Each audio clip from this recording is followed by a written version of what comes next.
Jomar. What's your favorite product na ginawan mo ng video na super nag-viral? Payong! Oo, payong. Ano nagiging sa'yo ng payong, Jomar? Hindi kasi story time lang or share ko lang talaga. Kasi gusto ko lang talaga ibenta sa TikTok noon is bag. Kasi gusto ko maglabas ng bag talaga ng sarili ko. Oo. Tapos, sabi ko, nung wala na ako mabenta sa TikTok na bag, sabi ko, ano bibenta ko? Wala na. Tapos nakita ko yung payong ko kasi may napanood ako na Chinese, nagaganon din siya. Tapos pinili ko yun. Sabi ko, totoo ba yun? Tapos nung ginawa ko siya, sabi ko, parang bobo yun ah. Tapos ginawa ko siya. Tapos nung pinost ko yun, ang dami natuwa, ang dami bumili. Tapos totoo pala yung TikTok shop na may bumibili talaga. Tapos nagulat ako, may numbers sa commission. Sabi ko, ay, parang sena ko ah. Ganyan.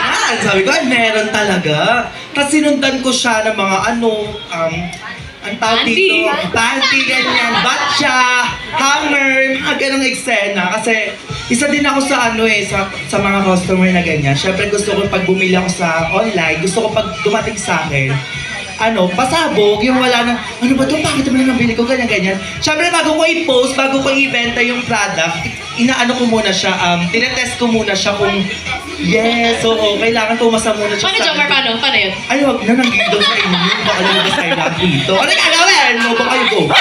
Ayun, ganun lang siya, eksena, ganun.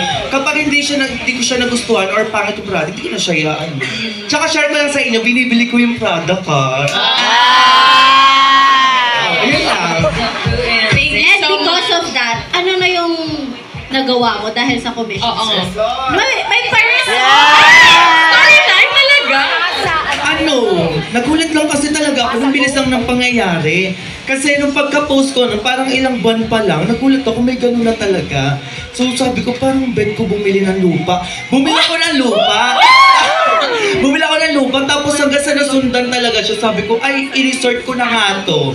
Yes, ang pangalan niya is Casa Go. Kaya go, kasi parang bobo kay John Go.